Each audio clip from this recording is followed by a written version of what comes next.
Give the world a smile each day. Welcome to Words to Encourage, the daily radio broadcast of the Bible Baptist Church of Grove City, Ohio. Everyone needs encouragement. We all need to be uplifted. With today's encouragement, here's our pastor, Stan Slater.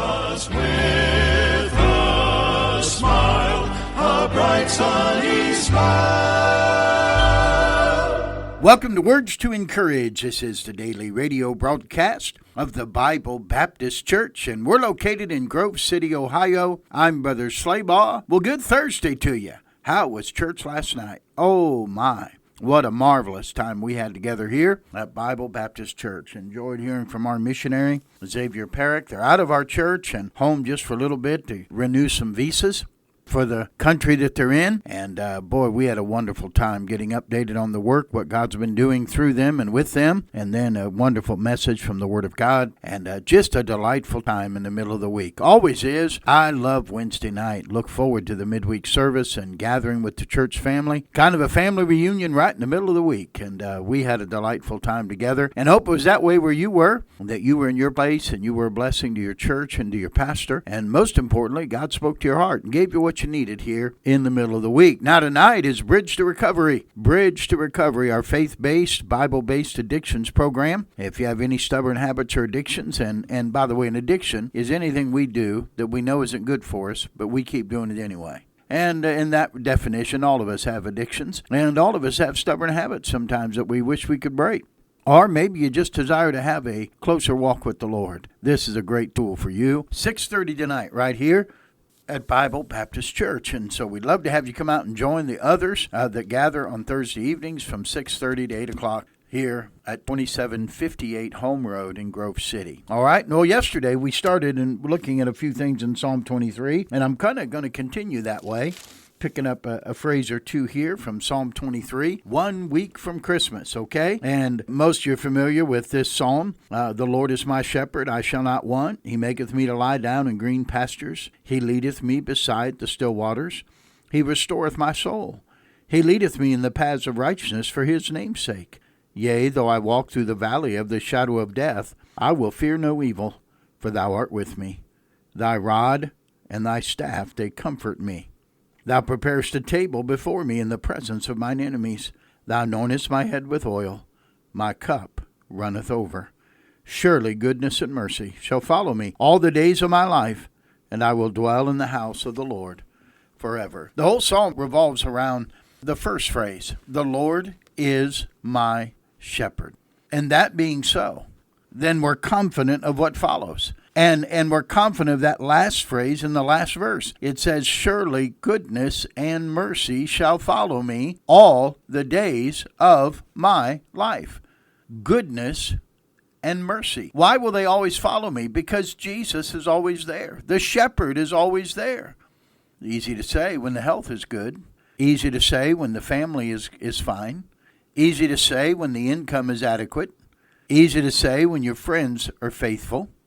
But is surely goodness and mercy following you when you're struggling with health issues? When your loved one passes away?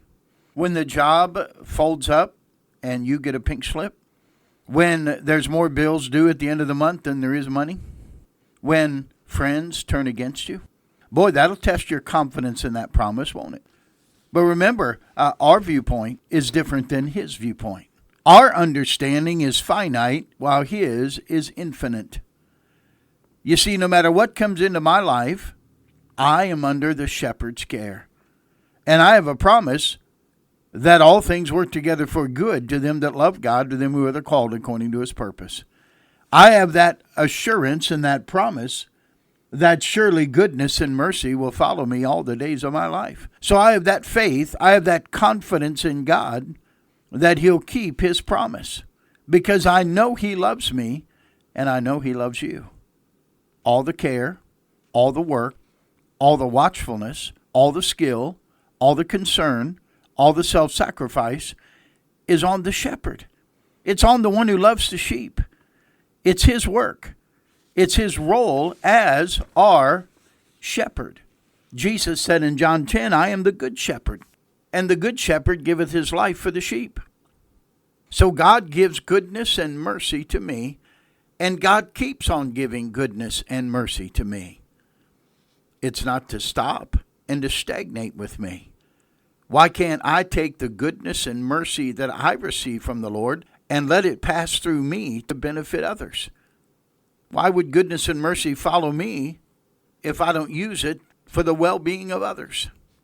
Surely goodness and mercy will flow to me all the days of my life. Not just follow me, but flow through me. And it should be left behind me wherever I go. You see, if sheep are mismanaged, they can be the most destructive livestock. They can ruin a land, savage a land beyond remedy. But when managed properly, sheep can be the most beneficial of all livestock. No other livestock eats the variety of herbage that sheep do. They eat all sorts of weeds and other undesirable plants, which might otherwise invade or disgrace a field. In just a few years, sheep can clean up and restore a piece of ravaged land like no other creature. Where there was poverty and a pathetic waste, now is a flourishing and rich field. In other words, goodness and mercy followed them. In other words, they left behind them something worthwhile, productive, beneficial, and beautiful to others. Where they had walked, fertility and weed-free land. Where they had lived was beauty and abundance. And then you ask yourself, is that true of my life? Is it true that what it said of Abel in Hebrews 11, verse 4, that he being dead yet speaketh?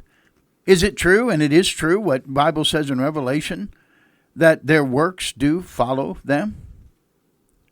Tennyson said, the good men do live after them. The good men do live after them. Two men visited a home. They left with the husband 2 days, and his hat was missing. He wrote his wife and said, send it to me, please. And he said, I've combed the house, top to bottom. There's no trace of a hat. The only thing those men left behind was a great blessing. Oh, isn't that what is going to be said of you and me? That what we left behind was a great blessing? Is that the way people feel about you? Is that the way people feel about me? Do you leave a trail of gladness or a trail of sadness? Is the memory people have of you intertwined with goodness and mercy? Or would they just as soon forget that they knew you or that you crossed paths with them? Is my life a pleasure to others or a pain? I want to leave behind peace, not turmoil. I want to leave behind forgiveness, not bitterness. I want to leave behind contentment, not conflict. I want to leave behind joy, not frustration. A child of God should never have to cover their tracks. Never be ashamed to go back where we've been or lived as a Christian. You don't ever have to be ashamed to go back if you've left behind goodness and mercy. If goodness and mercy have followed you all the days of your life. In Acts, Peter's preaching a sermon to Cornelius and his relatives. And he talks about Jesus of Nazareth. And he sums it all up by just saying, Jesus of Nazareth, who went about doing good. Who went about doing good. You see, his goodness was evident, but so was his mercy. Others were harsh and vindictive, but Jesus was merciful.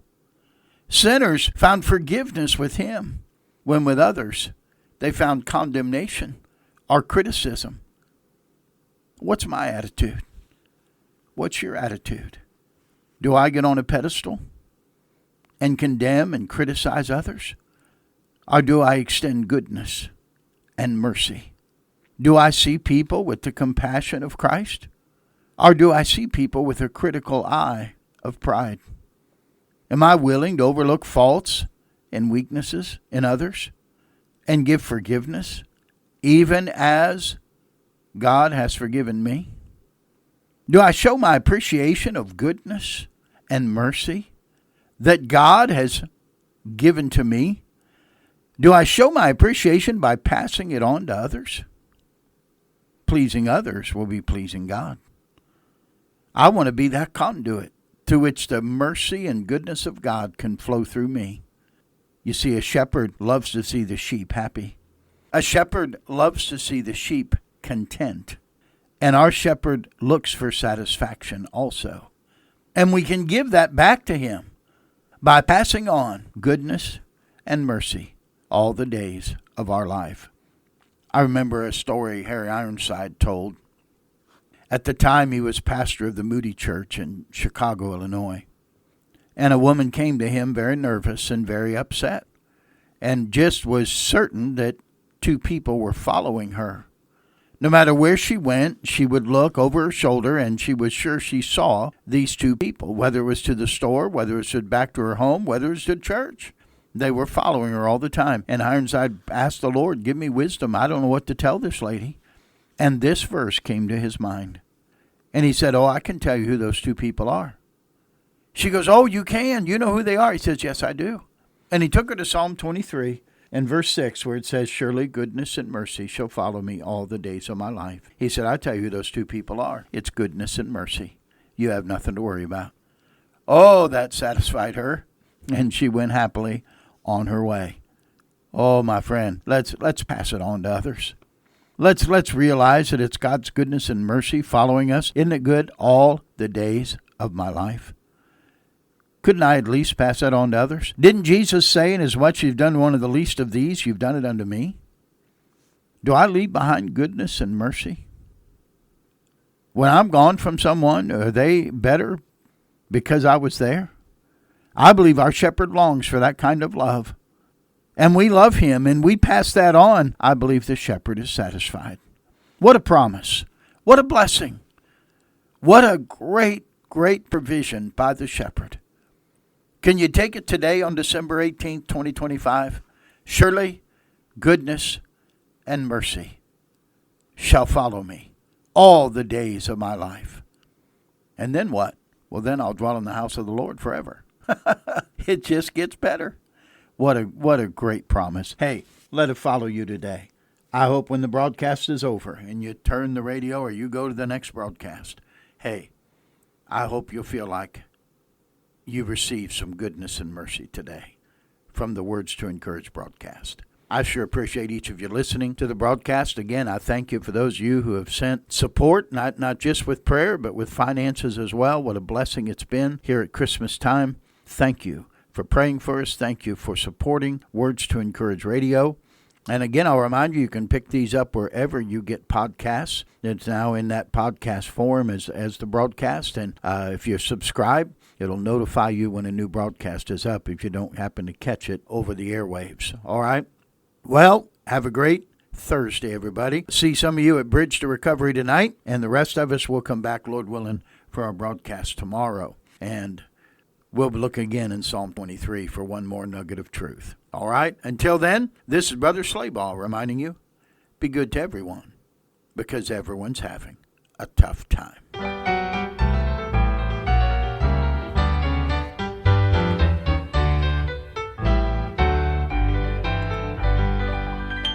Thank you for listening today. If this broadcast was an encouragement to you, we would love to hear from you. You can contact us by email at pastor@bbcgrovecity.org, or you can call us at area code 614-875-2190. We invite you to visit us at the Bible Baptist Church at 2758 Home Road in Grove City, Ohio. Our service times are Sunday morning at 9:30 for Sunday school and 10:30 for the morning worship service. We meet back together at 5:30 for our evening service and on Wednesday at 6:30 p.m. We also host the Bridge to Recovery Ministry, a faith-based recovery program bringing transformation to hurting people and our community. We meet every Thursday at 6:30 in the evening. You can find more information at our website about this and other ministries of Bible Baptist Church at bbcgrovecity.org. We hope that today these were truly words to encourage. Words to Encourage is paid for by the generous members and supporters of the Bible Baptist Church in Grove City, Ohio. The joy of serving Jesus with a smile, a bright sunny smile.